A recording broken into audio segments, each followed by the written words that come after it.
in South Africa, you've got a lot of youth, very talented, educated, very eager to build careers. Yeah. And I think the key is that we've got talented youth out there. But the biggest thing is perseverance. You have to persevere.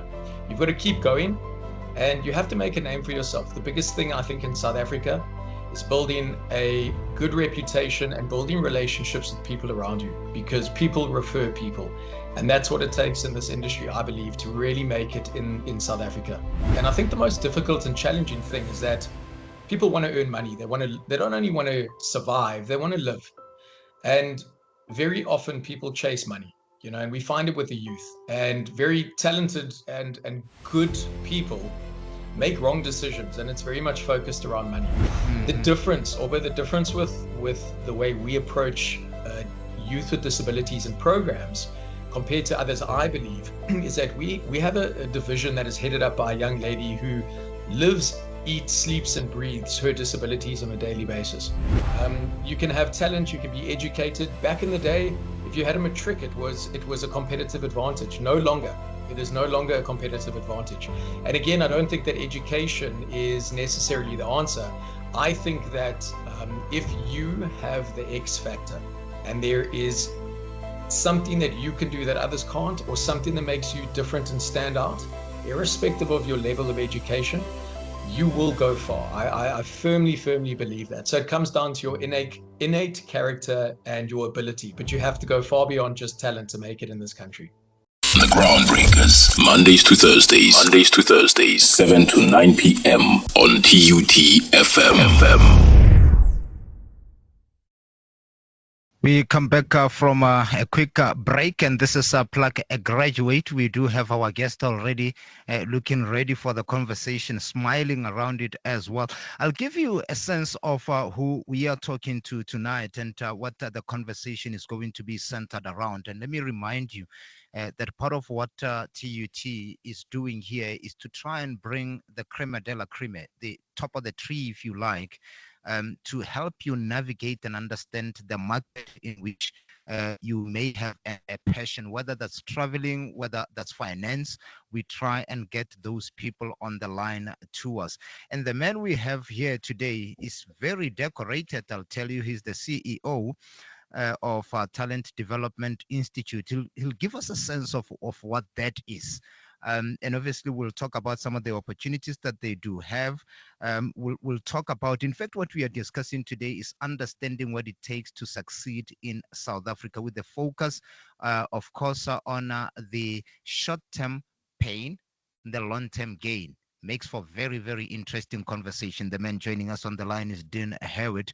And of course, his is quite a glorious, very bright resume, and he is, of course, 40 and a very proud father of 3 beautiful children, Connor, Brooklyn, and Hayden, and a very loving husband to Rose. Dean was born in Johannesburg and matriculated from St. Stephen College in 2002.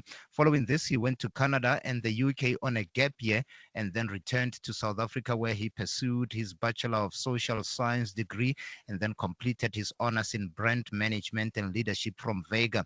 During his honors year, Dean completed his internship at Ogilvy and Mather, one of the world's most recognized advertising, marketing, and public relations agencies, and then pursued a career in the education and training sector.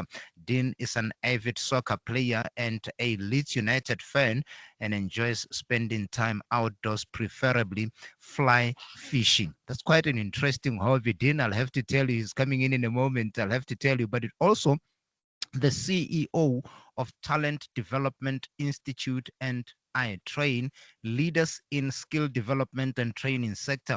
Now, having graduated with honors in brand management and leadership from Vega, Dean's attention shifted from corporate brands to personal brands, where him and his team work hand in hand with hundreds of youth and corporate clients annually in assisting with their professional growth and development, contributing to the creation of jobs and the enhancement of the South African economy. Is on the line to us now. now. Dean Hewitt, thank you so much for your time and spending the time with us here. It should be a very, very prolific, very, very fruitful conversation. Good evening.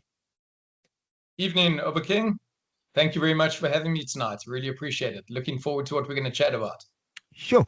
Firstly, my interest is on, I know that we'll get at a later stage to what we are talking about. We're trying to understand what it takes to succeed in South Africa. I'm not sure if I should register you as having succeeded, Dean, but surely it's a very long journey, you would argue. My interest, though, is starting where it started, your brainchild, the idea that you brought to the table, that is the Talent Development Institute. When did it start, and who is the Talent Development Institute, as we welcome you properly to the conversation, Dean? Excellent. Great. So, yeah, thank you. So I head up a group of companies, as we mentioned there, Talent Development Institute and iTrain. In essence, we see ourselves as leaders in the skills development and training sector, or transformation and empowerment, the way we look at it today. I landed up in education just by chance, really. And I think the most incredible thing is that, as I mentioned then, and you mentioned, Obakeng, that I was destined at one stage to be in the corporate branding side, having pursued my honors in brand management and leadership. And then just naturally, my career shifted to personal brands. And it's interesting where life takes you, but I'm a firm believer that everything happens for a reason. And that's where I am today. Yeah, so I head up TDI and iTrain with an amazing team, and we work with youth on a daily basis. Interesting business, and it definitely keeps us on our toes. It is that I'm interested in, Dean, the fact that you've managed to move into that particular space, whether it was by a pure coincidence and chance, or whether you saw a specific niche in the market. That is where my interest is at. What moved you towards that direction? Great. So yeah, I initially, when I finished off my honors, a few things happened over time. Unfortunately, my parents passed away when I was younger, and I made a few decisions in my career. One of the decisions led me to working for a business where I was introduced to the skills development and training sector. Yeah. And just over time, my passion continued to grow. I think where there was a shift, and very important that you said now, where was that gap? I think, and I tell this to a lot of the youth that we work with on a daily basis, that you work with people that you can learn what to do and learn what not to do. Yeah. And I must say, I worked with somebody a very long time ago where I think I learned quite a bit of what not to do. You know, we had different opinions, different views, and the shift really came. It's as if, and there's a story I tell, if I can quickly just tell it to you and the audience here, but I got a call a couple of years ago, around 2017, 2018, and a young man phoned me and said, "Dean, I'm looking for work. I'm back in the market." And I said to him, "But what happened? You were on a program of ours. He was on a learnership with ours, and very, very talented young man." Cut a long story short, he ended up working for an organization, and he was later retrenched. And the rude awakening was really being in this industry. I chose to be in it. Our team chose to be in it. We could have been in different industries, but we chose to be in this. So instead of waking up every day and going to work and leaving at 5 and kind of just ticking a box, we wanted to make a real difference. Yeah. And I think the crux of it, and hence I think the topic of the conversation tonight, is the short-term pain and the long-term gain. It's a marathon. It's not a sprint. It takes time. And our goal really is just to align and connect the right partners in the industry and in various industries where we can provide sustainable and valuable opportunities to the youth, where they can genuinely gain quality skills, knowledge, and experience to go on and build a career.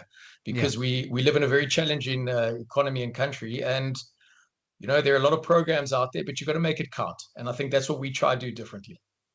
It is that we also need to get into. I know that in the work that you do, you also have a number of interesting offerings. I'm not going to rattle through all of them, but I've seen some of them quite interesting and helpful to the very thing that we're doing here, which is to make sure that people are plugged and they are able to access the right opportunities. I see that in some of your offerings, Dean, there's a part about grant funding application. Take us through what you do in that process. So very interesting. We've sort of pivoted over time, and we've gravitated towards parts of the industry where we feel our strengths lie. We work in that space with grant funding, but quite interestingly, and I think this might be an interesting shift in the conversation. Yeah. We work within the grant funding space with clients that rely on funding. But I must say that, unfortunately, the system, it's a very complicated system. And whilst there are funds available, it can take a lot of time.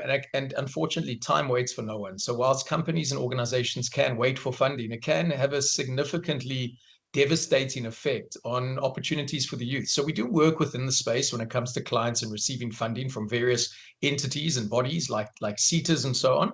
Yeah. But we do work with a lot of clients who have self-funded programs. And I think that's probably one of the parts of our business where I think, again, it's slightly different. So it just allows us to implement projects at our own time, where we're not reliant on funding, and where the youth have the opportunity to partner with organizations and companies who are willing to upfront the money. And then in turn, in essence, if they're able to get the funding back, then that's a complete bonus. And that's like a lot of the clients that we work with, which is, I think we're fortunate to work with organizations like that. Among some of your offerings, I see you have learnership here. Take us through how people access that and when you offer those, and what learnership programs are those?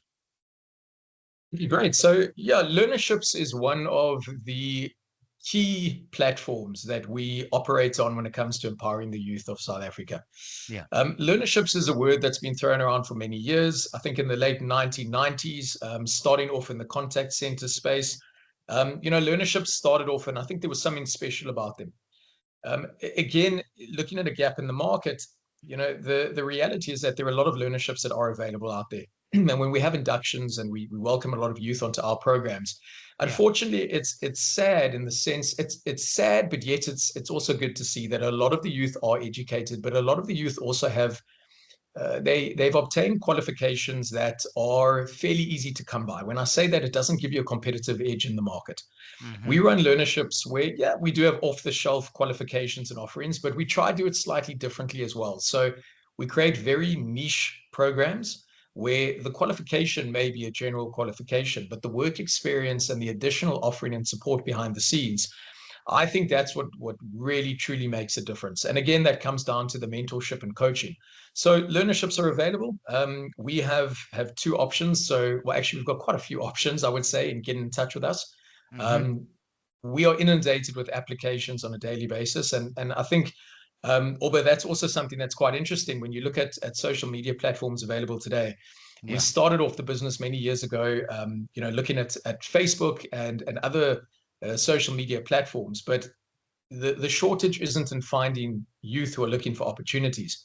It's looking for companies who want to back them and provide the funding for that. So, from our side, we have a lot of applications, but I think one of the key differences as well with us is that we get a lot of referrals from other learners and other youth, so much so that a lot of youth will come to us and they're on other programs and they'll say, look, I've heard about what you guys do through a friend of mine. Can't I come across? So we've got different avenues and streams via email, SMS, WhatsApp. We get phoned. We get people coming through our campuses. So many different avenues, but predominantly via email applications. Obviously, people need to know how they get a hold of you, because those opportunities can just not stay there, Dean, without getting to the right people, especially when TUT is there, especially when you are there, and many others who are involved. I know that we'll get to a later stage about our topic proper. We do have time. Let's hope that you have a cup of coffee there, Dean, to sit down for this. But one of the things that I like about what you've done is about recruitment as well as selection as well. Take us through this, because a lot of people are going through all of this hoping to get that call. They wonder, why am I not recruited? Why am I not selected? What form and shape does your recruitment and selection process take? So we have a fairly rigorous process. We have constant databases that are regularly updated with candidates that fit specific demographics and would be aligned to specific programs. I think, one of the saddest things in South Africa is that, we get inundated with youth requesting opportunities, but they don't specify what they're looking for. So they would say, we're looking for a learnership or an internship. And when you say, what are you looking for? What do you want to be? Do you want to be a doctor one day? Do you want to be in marketing? Do you want to be an accountant? The youth of South Africa, unfortunately, don't have the luxury of looking at different options. So the youth are just trying to get into the market. And I think that's one of the most interesting things. You know, when you're trying to get selected in South Africa, you have to have the X factor. There's got to be something different that you have on offer to the rest of the youth out there looking for employment. And we'll get into that in the discussion, because again, that comes down to what I believe is the short-term gain and the short-term pain and the long-term gain. You've got to be patient, and you've got to make sure that the biggest thing, build relationships and be a memorable brand in yourself. Now, finally, before we get to the crux of the matter, the bone of the marrow, if you like, is the offering that you have for disabled people and the learning opportunities. This is an often neglected space, Dean. I'm sure you would know about that. It's quite interesting that you've taken that into cognizance as well. Tell us about the dynamics involved in that space and how a disabled person does access that rare opportunity. Yeah, great. So I'm glad that you have brought that up, because again, it's an area of our business that we're very proud of. So a few years ago, just quite interesting. You know, we've always been in the space of providing youth with disabilities with opportunities, but our business and our approach took a bit of a shift a few years ago. Again, by chance. We had a program that we were running for a client of ours, Johnson & Johnson MedTech, and we had a young lady that joined us. And she has multiple disabilities. She joined us for a learnership, and she absolutely, completely just, yeah, she left such a mark on our team. And, you know, looking back, that was about 5 odd years ago. When I look at it now, that young lady, her name is Simfazile, she's our disability awareness officer. Yeah. She came from being a learner. She moved on to an internship and Yes for Youth, and she now heads up our disability awareness division. Mm-hmm. The difference with the way we approach youth with disabilities and programs compared to others, I believe, is that we have a division that is headed up by a young lady who lives, eats, sleeps, and breathes her disabilities on a daily basis. And a lot of people that run programs for youth with disabilities have never lived the life of someone with a disability for one day. Mm-hmm. And we approach it slightly differently. We look at reasonable accommodation. We like to educate and assist our clients through different initiatives so they can become aware. And then ultimately, we've got a disability awareness support division where we provide all the youth of ours with disabilities across our programs with ongoing support, because I think it's necessary, and very often disability is overlooked, and it's definitely understated, I think, to an extent. On the line, having a conversation with us is the Chief Executive Officer of the Talent Development Institute, Dean Hewitt. And when we come back from a quick break, we are discussing understanding what it takes to succeed in South Africa. Obviously talking the short-term pain and the long-term gain. We get straight into that conversation. We take a quick turn. We're back after this. You can tell it's a different radio, very animated. The whole team is actually here. So we do have Dean Hewitt, who's the Chief Executive Officer of Talent Development Institute, on the line to us now. And we're talking understanding what it takes to succeed in South Africa. Perhaps that should be our start. Dean, is what does it actually take to succeed in a country like this? Of course, we see many factors coming into play, and some of those can prove to be a stumbling block in you making forward forays. What does it actually take? Let's start there. You know, in South Africa, we have a very difficult environment. You know, having the highest unemployment rate in the world, we know we live in a very difficult time. So I think, you know, there's a bit of light at the end of the tunnel. We know with elections having come and gone now, everyone's looking forward to a brighter future. But in South Africa, you know, you've got a lot of youth, very talented, educated, very eager to build careers. Yeah. And I think the key is that we've got talented youth out there. But the biggest thing is perseverance. You have to persevere. You've got to keep going, and you have to make a name for yourself. The biggest thing, I think, in South Africa is building a good reputation and building relationships with people around you, because people refer people. And that's what it takes in this industry, I believe, to really make it in South Africa. then it appears to me that a lot of things are happening wrong if the current rate of unemployment is anything to go or by.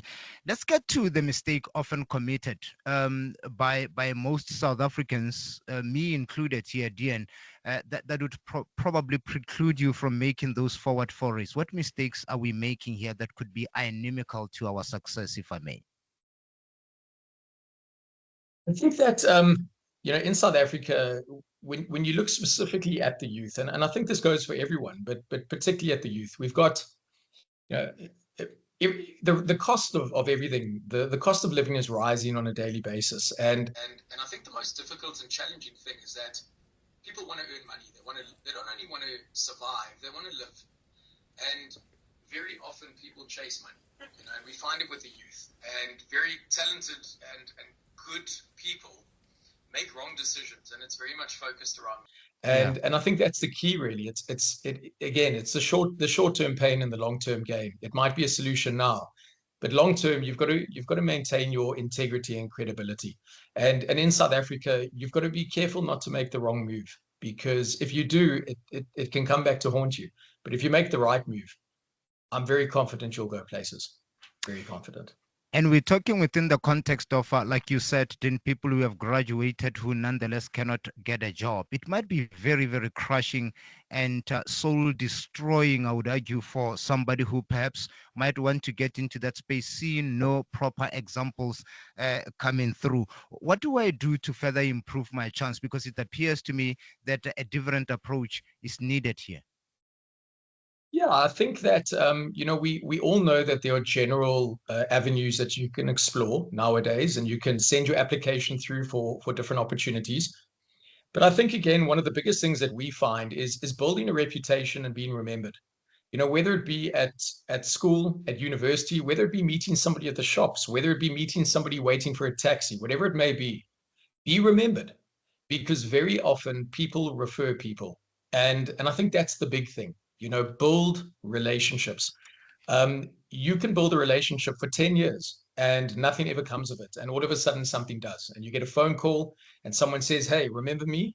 I want you to come and join me. And that could be from a client or a customer or potential partner. But build relationships, have patience, and constantly keep your integrity and credibility front of mind. How do you build that particular relationship within the context of a world where we are overcast with mistrust, where people do not even greet each other here? Building relations would argue or would suggest that you can't pass anybody without greeting. It starts there, perhaps. How do you build that particular relationship within that context, Dean? So I think it's a leap of faith to an extent. 100%. There are a lot of people out there that unfortunately can't be trusted. We live in a world, and particularly in industry ourselves, that is, it's particularly tainted. There are a lot of scams out there. There are a lot of people that I think they're in it for the wrong reasons. But again, it comes down to building that reputation. We're fortunate in that a lot of our students, they refer a lot of other students and a lot of other youth who come through our ranks. And again, it's a leap of faith. Some you will win, some you will lose, but you've got to keep a thick skin.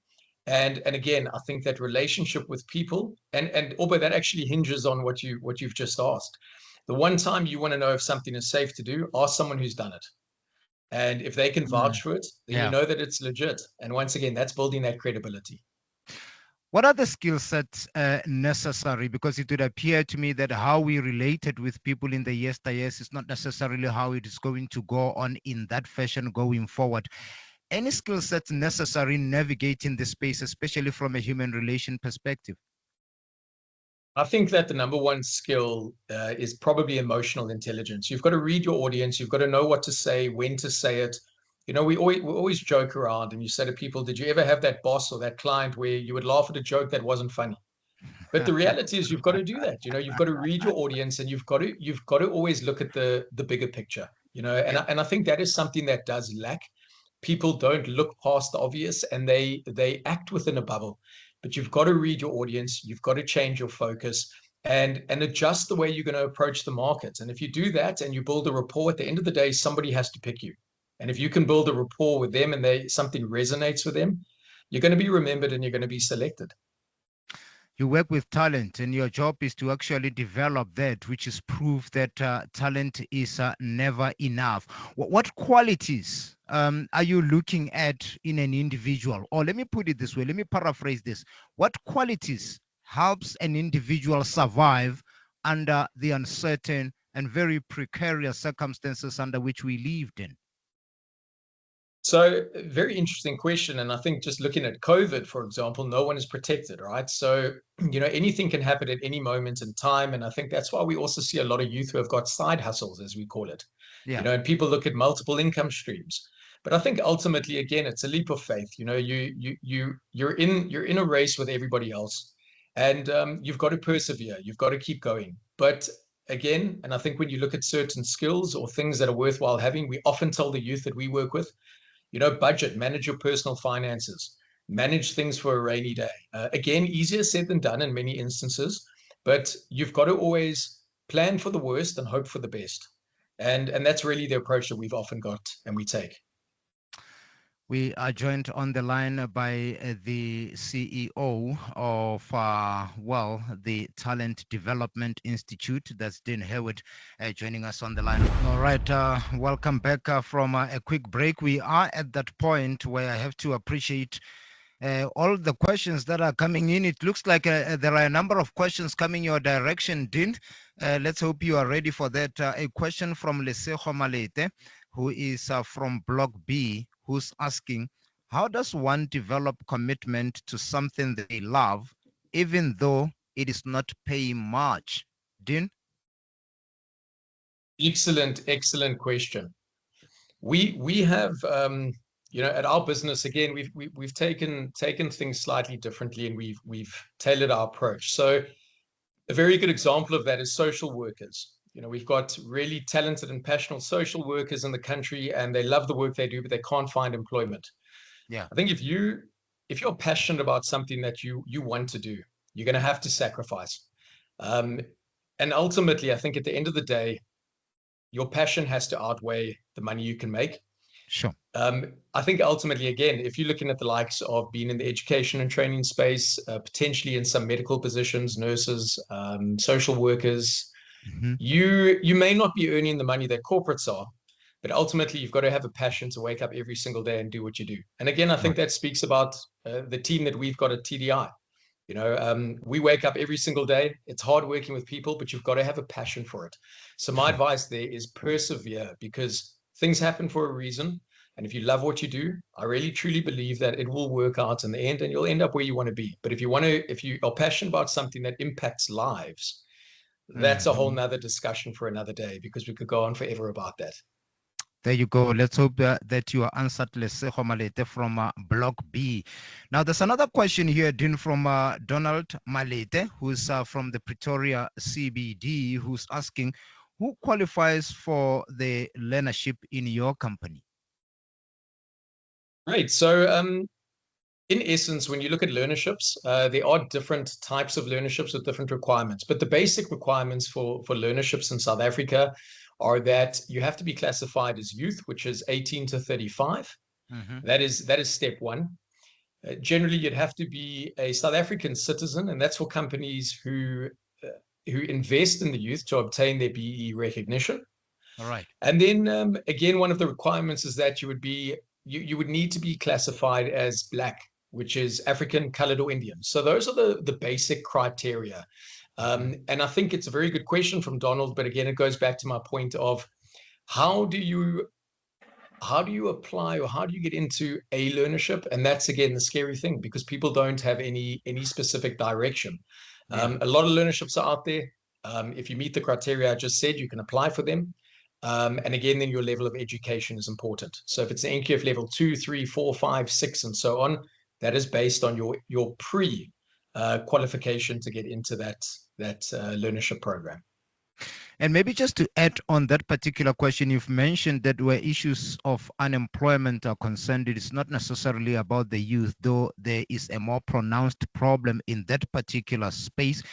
So for older people, though, do you have such programs? I see you've focused your answer primarily on 18 to 35, which is centered around young people, but that's not certainly where the problem is all the time, is that we also have older people who might be affected. Any programs to that effect? Yeah, so we're involved in quite a few programs outside of the youth bracket, whether it be pre-18 and school children looking at choosing subjects for when they finish school, or whether it be post-35. We do find that a lot of South Africans outside of that age bracket are, again, incredibly talented, and we find also post-35.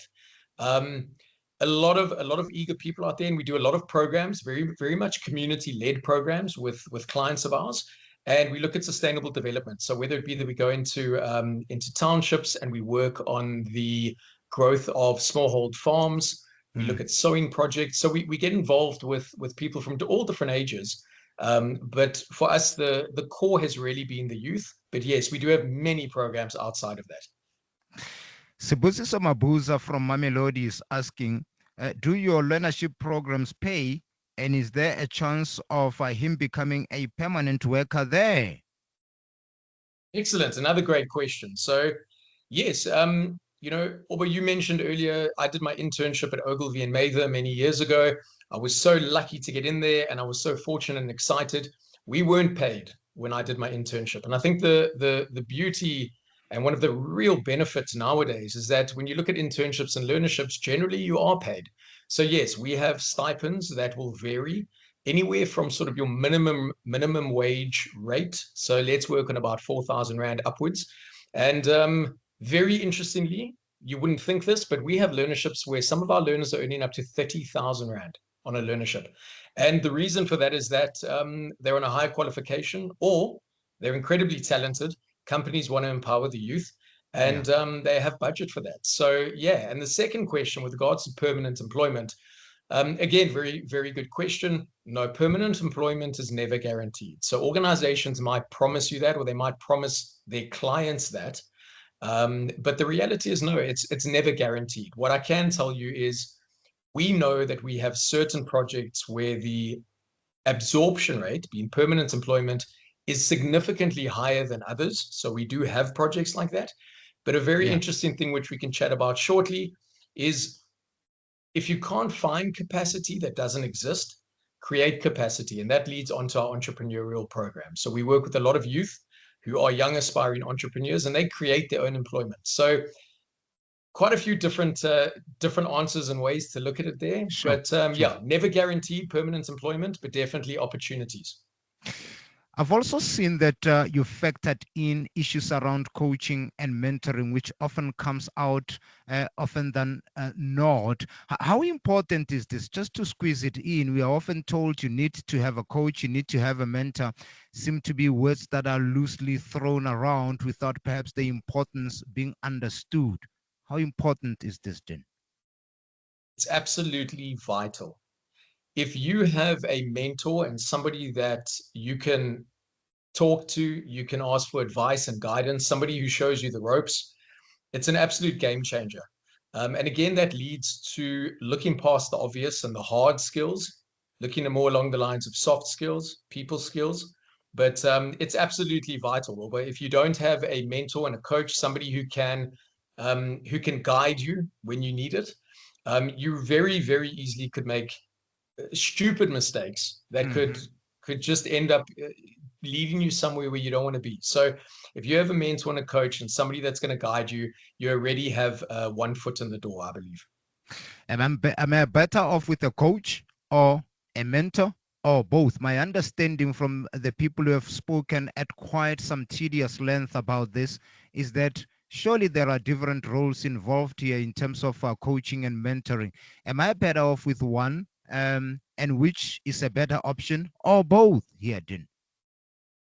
I think potentially both. They're very much interlinked. But I think I would say the easier to come by and the more common would probably be a mentor, I believe. Yeah.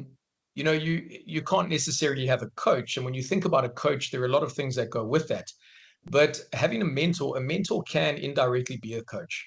And I think the key with having a mentor is that they should be able to teach you through their life's lessons. So you don't need to make the mistakes directly. And I think that is one of the key things that will help you to change your career. So yeah, I would lean more towards the mentor side, but mentorship and coaching are in essence hand in hand.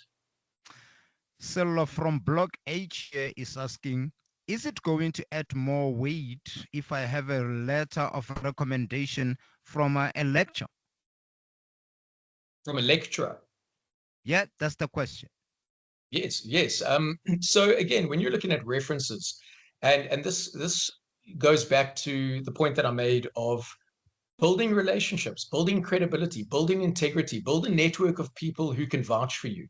If you don't have work experience, you can get a cursor reference. Now, a cursor reference is a reference in essence that is not an employment reference. So a lecturer of yours, a teacher, somebody who has worked with you in the past, who can vouch for you, absolutely. Again, game changer. If you've got a good reference, whether it be an employment reference or cursory reference, it can be the difference between getting a position and not. All right, please don't forget to get in touch with us. We do have our WhatsApp line on 01238292257. We also have a Plug a Graduate WhatsApp, so do check that out. We are otherwise on Facebook at TUTFM 96.2, on both Instagram as well as, X, formerly Twitter. It is TUTFM _96.2. You are listening to us live as well on www.tutfm96.2.co.za. Let's take a quick break. We're back into Shakes of LM's Tale. Welcome back from a quick break. It's a Wednesday, and you know what happens on a Wednesday. It's Plug a Graduate. We are availing opportunities to people who may badly need those. And of course, we do have Dr. Rulin Brink, who hopefully is on the line to us now to fashion a question in to Dean. Doctor, are you there? Thank you so much for being part of the conversation. Good evening. Good evening, Obakeng, and thank you for allowing me to be part of it. I suppose how are you? Dean is listening. I'm very, very strong. Dr. Dean is listening. If you may take that time and fire a question. Yes, my question will be, Dean, I'm so excited to hear that you and I are thinking the same. And my question will be, will your company be willing to work with us at TUT to prepare Agile Future Fit students? Yes, hi, Doctor. Absolutely. I think that's the beauty of the industry, is that there are competitors out there where you have the ability and the opportunity to work together to make a bigger impact. So absolutely, we would love to. Okay, yes. We launched the Will Advisory Council, and I'm also looking at the new preparing the World of Work students for World of Work. So awesome. I will contact you if that is in order with you. Yeah, I saw your WhatsApp on my phone, so I put two and two together now. So yeah, definitely pop me. Well, I'll send you a WhatsApp when I wrap up, and then just give me a call. Absolutely, very keen to chat. Thank you. All right. Thank you so much. Thank you. Thanks. Dr. Thank you, Obakeng. Thank you so much for that important contribution. Immediately, you've struck a deal, Doc. We need to strike a deal. We need to strike it while the iron is hot. Without a doubt. Thank you so much for being part of the conversation. Dr. Rulin Brink, obviously joining us on the line. An important interaction there, Dean.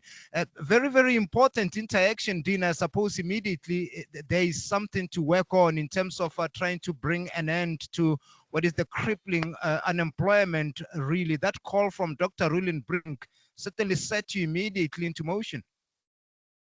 Absolutely. I think you can join forces, with so many different organizations that are like-minded and have the same goal in mind. And I think that's the key, and something we've got to do more of in South Africa. Instead of playing an individual role, we've got to come together, and we've got to try and use each of our strengths and our resources and our abilities to make a more bigger and more sustainable impact. So yeah, I love it. I absolutely love it. And that's why I love being in this industry, because of the opportunities that do exist to make a big change.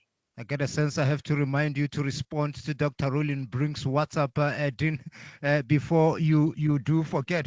But we do have other questions as well that are coming in. We have one from Ponzo Nache, who's saying here, hello, Dean. Thank you for an interesting topic. You mentioned something about personal branding. Why is it important as a graduate to see yourself as a brand? Excellent, great question. I actually know Poncho.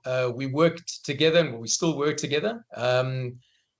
Great question. So I think from a personal branding perspective, what's so important is that you've got to understand that people buy into people, and ultimately it comes down to reputation.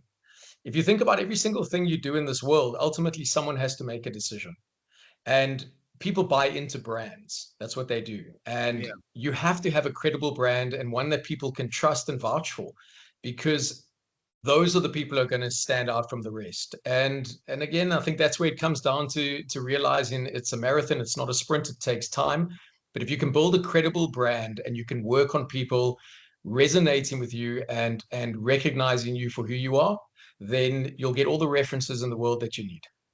Excellent stuff. So there's a question from Queen Shaluza. I could easily answer this myself, but I'll direct it to you. She's asking whether you partner with educational institution. Against the backdrop of your conversation with Dr. Roland Brink, I can easily fashion an answer there, but allow you to get into that. Do you partner with educational institution at all?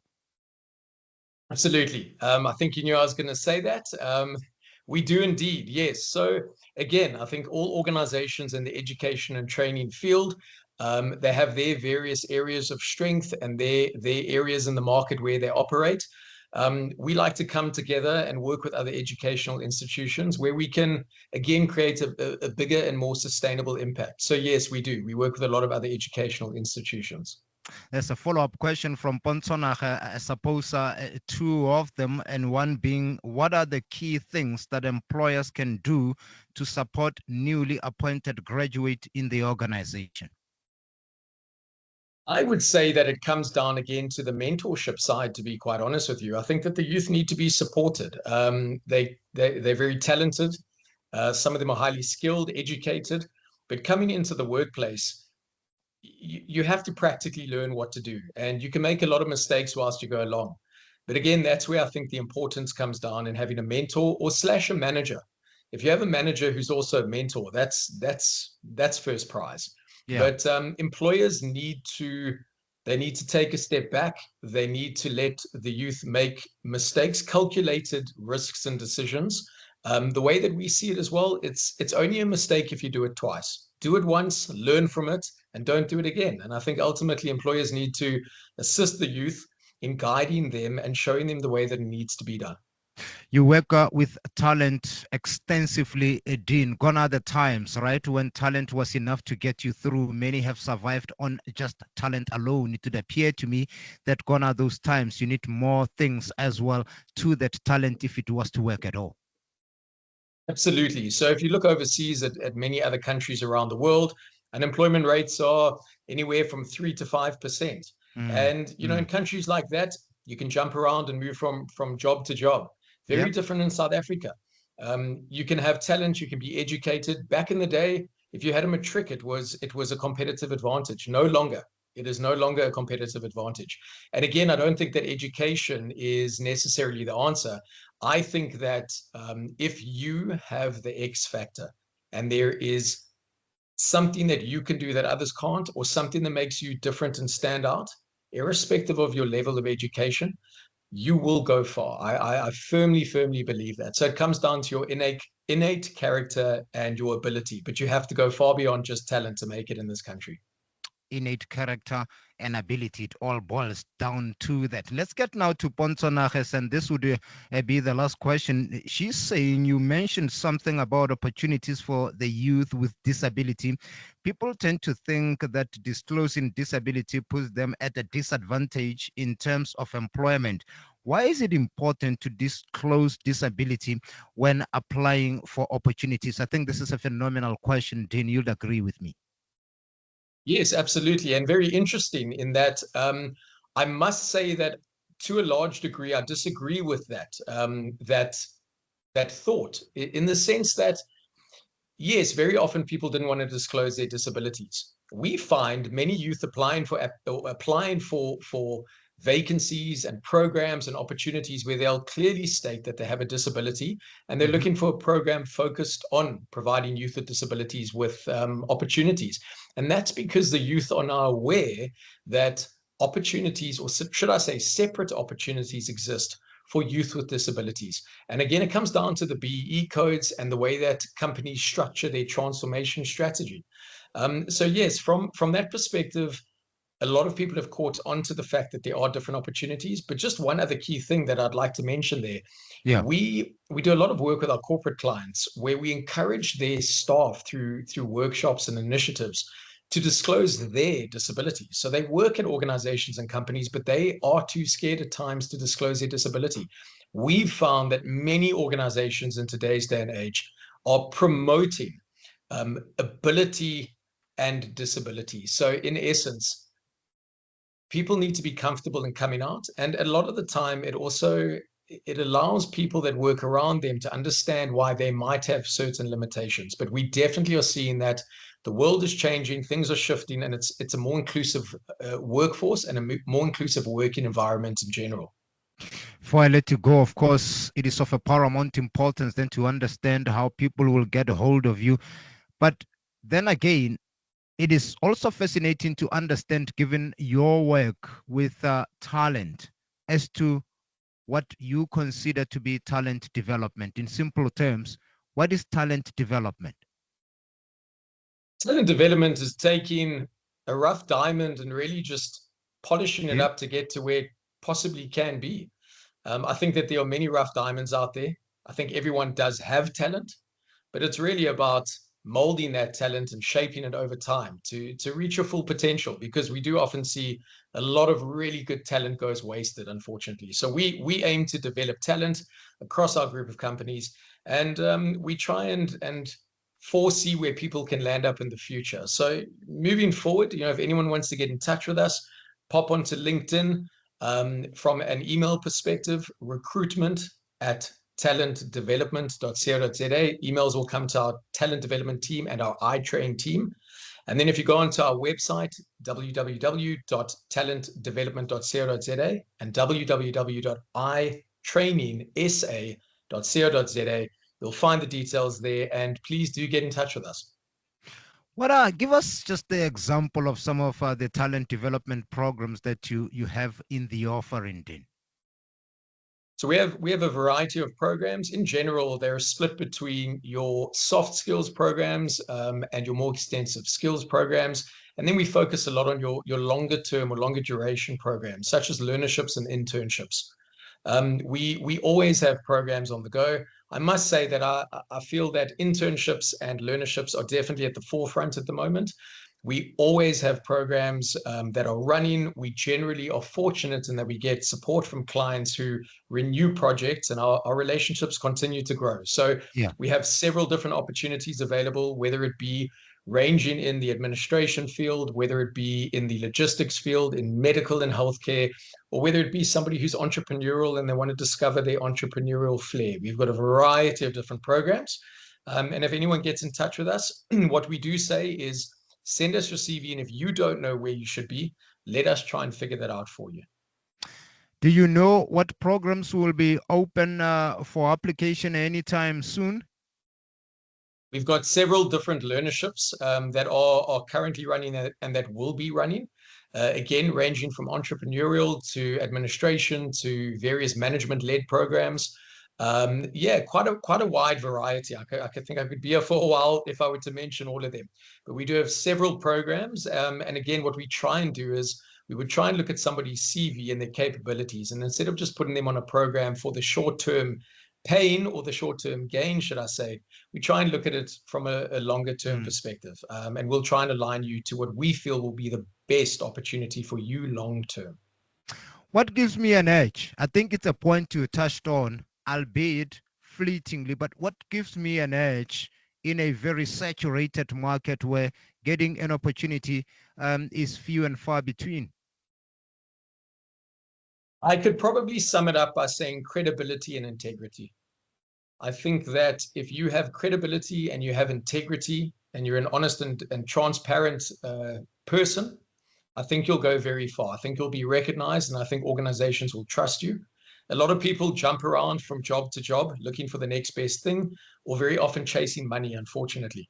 But I do feel that we lack integrity and credibility. I think that gone are the days to an extent where people build careers for a decade in the same company. And I'd like to see those days coming back, because I think organizations, and speaking from a business perspective myself, you know there's talent out there, you know there are a lot of people, but there aren't many people with integrity and credibility. And I think that's what we look for when we enroll youth onto our programs. Integrity and credibility, and I'm sure you would agree with me, Dean, all this are built over time. You don't wake up tomorrow and you have integrity. You don't wake up tomorrow because you've taken a strong bath or maybe used a new cosmetic perhaps, and then you are credible. These are things built over time, which suggests that working relationship with people over time need to be obviously assessed, need to be doctored, need to be maintained, and need to be nurtured. Absolutely, 100%. So from the very moment, in essence, that you step out into the working world, and even far before that to an extent, you need to be cognizant of the fact that people around you could be somebody in your future that could help you to take that next step. And you constantly have to be on your A game. You've got to put your best foot forward, and it does take time. It can take an incredibly long time. But speaking from experience, whether it be a week, a month, a year, or 10 years later, if something's meant to be, it will fall into place. And don't ever write somebody off. If it's meant to be, it's meant to be. And relationships are definitely worth the time in taking to nurture them, because it takes time to get places and to build that reputation. But it can be done, absolutely. All right, with a very rich voice there, Dean. Thank you so much. You've been great sport for having joined the conversation. With a voice like that, you could easily handle this show. Excellent. Thank you so much for the opportunity. I won't take your job, I promise. Maybe we'll work together. But and I commend you and your team as well. A great show, great initiative, and to see so many graduates up this time at night, not out partying and engaging in this active conversation. Kudos. I think you're doing a great job. So thank you for having me tonight. Chief Executive Officer of Talent Development Institute, Dean Hewitt. Thank you so much for your time. Thank you. The Groundbreakers, Mondays to Thursdays, 7 to 9 p.m. on TUT FM.